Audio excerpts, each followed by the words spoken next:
today, I want to share what LinkedIn does not want you to know.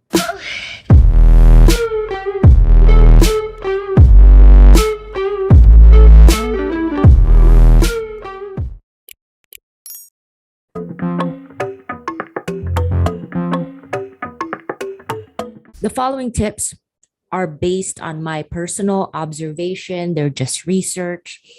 There's a lot of trial and error. Obviously, at the top of the feed, the minute you click on the feed section of LinkedIn, you will see posts by people that you engage with often, most likely people that you follow, that you're connected with.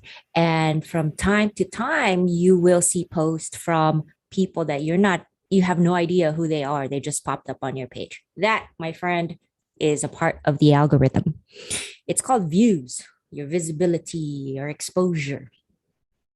How can that happen for your post so that other folks can see your post on their feed without you being connected to them?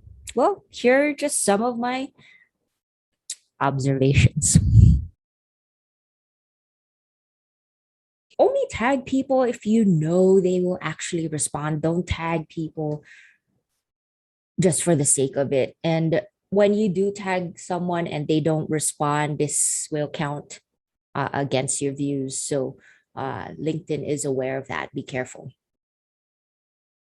This one I do because I am trying to increase subscription on YouTube, and YouTube does like it when you get people coming from LinkedIn, but LinkedIn does not like it when you refer people out of LinkedIn. Let's say you did pass your high quality content, post will now temporarily appear at the top of your followers feed temporarily. This is called a golden hour. There is 1 hour where your post will be at the very top of all of your followers. This golden hour is the first hour your share was posted, and it's vital to your success. You need to get engagement within that hour. Another thing is go back and edit your posts. Don't do this. So never edit your post. So the first time you have published it, don't click edit in case you made a mistake. Rather, at the bottom of it, just add the link.